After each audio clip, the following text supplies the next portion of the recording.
Hello, everyone. I'm Elon Levy. Today is October 22nd, 2024. This is the live daily briefing of the Israeli Citizen Spokesperson's Office. We're live, as always, on Instagram, Twitter, YouTube, and LinkedIn, and available afterwards there, and also wherever you get your podcasts. Please start submitting questions in the chat, and as always, like and subscribe to help us reach a wider audience and get Israel's message out. This week is the Jewish holiday of Sukkot, and millions of Israeli families celebrate outdoors in a sukkah. But since the festival's beginning on Wednesday, 1 week ago, Hezbollah has fired around 1,000 rockets, missiles, and drones at our families. Just this morning, I was one of millions in the Tel Aviv metro area to run to a bomb shelter when Hezbollah fired on us before 8 a.m. Iran's proxy army in Lebanon fired 5 missiles at Israelis this morning. Most were intercepted. Last night, an Iranian missile from Lebanon hit an open area outside Tel Aviv. We're approaching 15,000 rockets from Lebanon over the last year. That's why the IDF is continuing to dismantle Hezbollah's military infrastructure in Lebanon. This war cannot end, with Hezbollah sitting on Israel's northern border, plotting another October 7th on a bigger scale. Hezbollah didn't back off, so Israel is pushing it away. Israel is hitting Hezbollah where it hurts, in their wallet. Israel announced Hezbollah is hiding $500 million under a hospital. Most banks protect your funds with deposit insurance. Hezbollah protects its money with the lives of Lebanese hospital patients. Hezbollah's $500 million in cash and gold is sitting in a bunker dug underneath Beirut's Sahel hospital. Israel is telling Lebanon's people, that money is there. It's yours. Don't let Hezbollah use you to protect their funds. Instead, go take it. Use the money to make Lebanon a better place. Hezbollah is hiding its criminal funds in other places in Lebanon. After urging Lebanese civilians to get out of harm's way, Israel's jets struck Hezbollah financial institutions to try to break Hezbollah's war machine, the war machine it has used to wage war against Israel since October 8th last year. Billions in Hezbollah cash went up in smoke. Hezbollah is not just a terror organization. Hezbollah is a mafia with an army. Many of its billions come from Hezbollah's patrons in the Islamic Republic of Iran, but Hezbollah is also a multinational crime syndicate.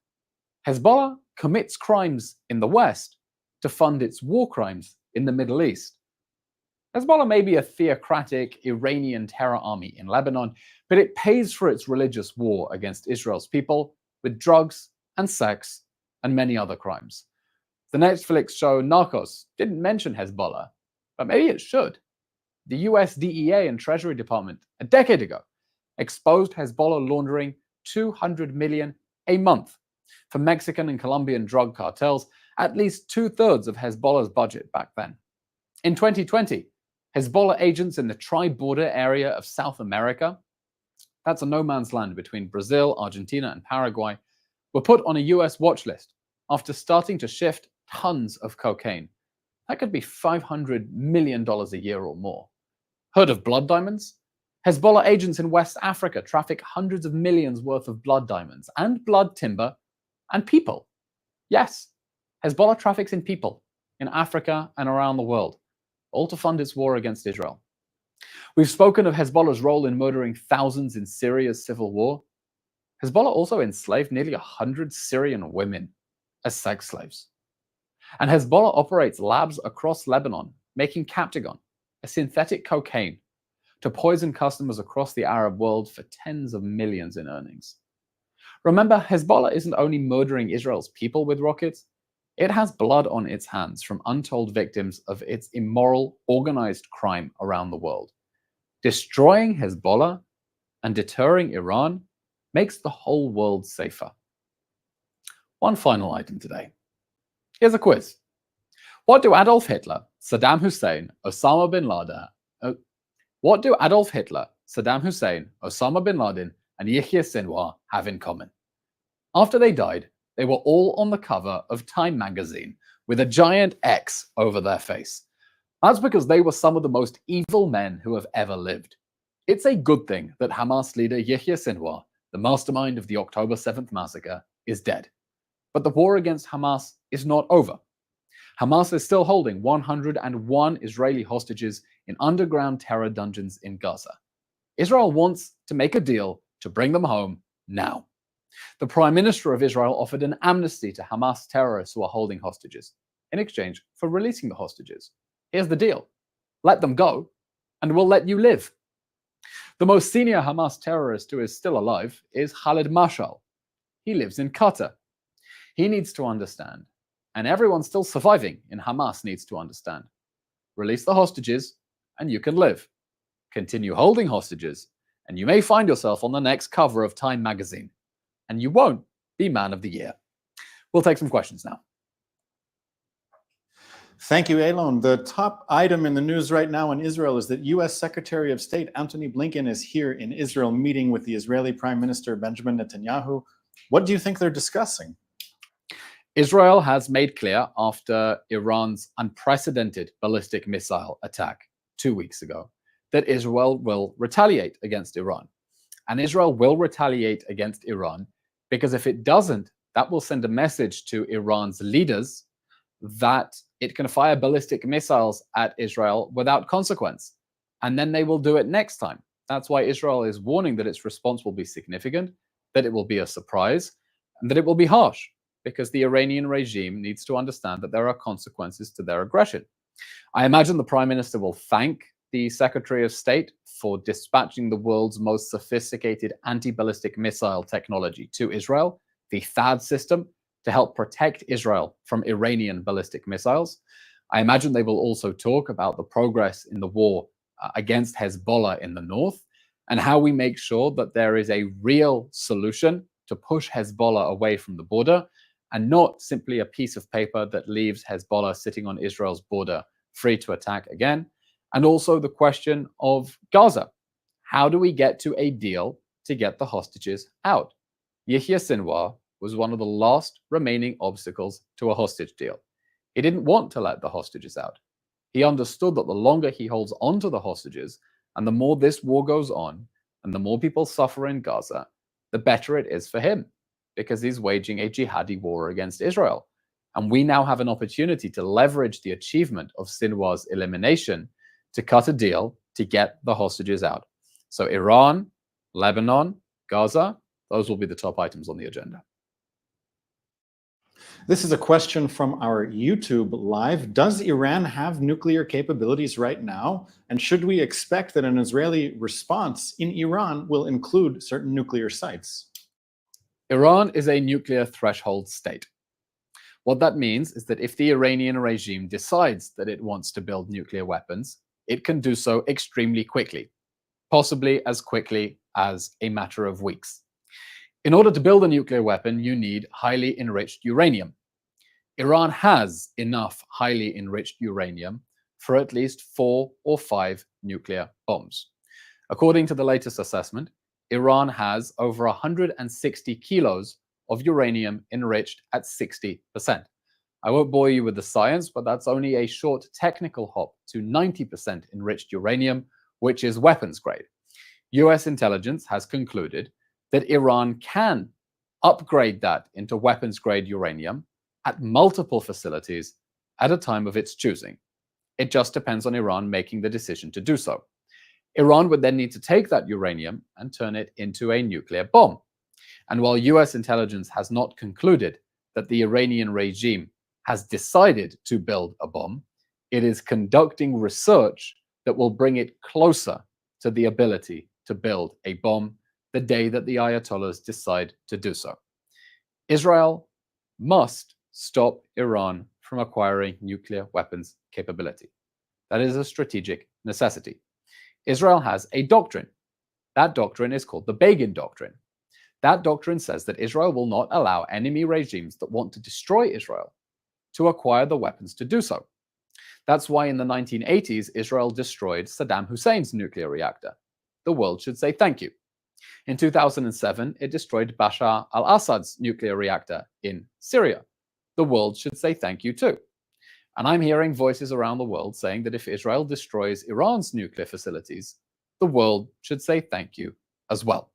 There are voices in Israel calling on the government to use this window of opportunity to destroy Iran's nuclear facilities. We don't know what Israel is going to do, how it is going to retaliate for the ballistic missiles. But one thing is clear, we're very lucky that the last Iranian ballistic missile attack happened before Iran acquired nuclear weapons, because it doesn't bear thinking how aggressive the Ayatollahs would be if they thought that they could protect their proxy armies around the Middle East with a nuclear umbrella. So we need urgent international action to contain the Iranian regime so that Israel doesn't find itself forced to make that impossible decision of whether to take military action to stop the Ayatollahs from gaining the weapons to destroy this country. Our next question comes also from YouTube, our live stream from the channel Unica. What is your opinion about yesterday's report by Al Hura magazine about Arab countries' consent to Israel's attack on the Islamic Republic of Iran? In other words, what do you think the surrounding countries of Israel in the region feel about the Iranian regime and Israel's potential response? Israel is not alone in the Middle East. Over the last few years, we saw a process of Israel coming closer to other Arab countries, a wave of normalization for two reasons. One, they understand there's no point boycotting Israel. It's bad for them. Two, because we share a common enemy. The Iranian regime is as much a threat to Saudi Arabia, as much a threat to the UAE, as much a threat to Morocco, for that matter, as it is to Israel. And they want to defend themselves against the Iranian regime. They have no interest in Iran acquiring nuclear weapons. They have no interest in Iran having terrorist proxies around the region because they attack them too. Israel comes under fire nearly every day from the Houthi pirates in Yemen, the same Houthi pirates who have launched ballistic missiles and drones at Saudi Arabia and the UAE as well. Israel would like to continue that process of normalization, of having normal, peaceful relations with our neighbors, and then to upgrade that into defense cooperation, understanding that the Israeli-Arab conflict is over. Israel doesn't have a conflict with much of the Arab world. We have a conflict with the Iranian regime and its proxy armies attacking us on 7 fronts. And I very much hope that Israel and those Arab countries will come closer together, understanding that if we want a future of peace and stability and prosperity in the Middle East, we have to work together against the #1 destabilizing factor in the Middle East, and that's the Iranian regime. This is our final question today. We are coming up on the holiday of Simhat Torah. It's been 1 year since the last Simhat Torah, which is when the October 7th massacre took place. How do you plan on marking the day of Simhat Torah, and how would you suggest that other people commemorate the 1-year anniversary since the Simhat Torah massacre? This is going to be a very difficult Simhat Torah because it is the first anniversary since the October 7th massacre. A day that perhaps more than any other in the Jewish calendar is supposed to be filled with joy and happiness. It's literally in the name. And Jewish communities around the world are going to face a challenge. How do they celebrate and commemorate at the same time? How do they live out the commandment to be happy while mourning the savage murder of 1,200 people and abduction of 251 hostages, many of whom are still trapped in Gaza? And there are several initiatives trying to square that circle. One initiative that I've been very proud to support is called the Simhat Torah Project.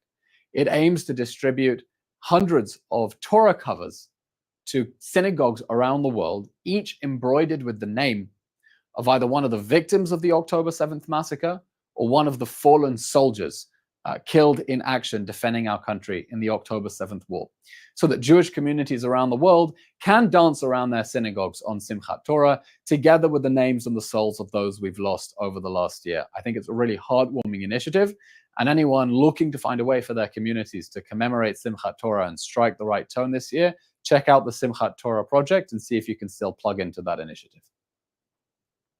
Okay, that's all we have time for today. We will not be back tomorrow because it's Erev Chag. We will be back next week with our regular roster of citizen spokespeople. Please follow us on all the social media platforms, Instagram, Twitter, Facebook, YouTube. Share the links with friends. Take this offline. Take the messages that we are giving you. Speak out. Have those difficult conversations with your friends, with your neighbors, with your colleagues, because if it doesn't come from you, no one else is going to have that difficult conversation. Thank you very much, everyone, and Chag Sameach.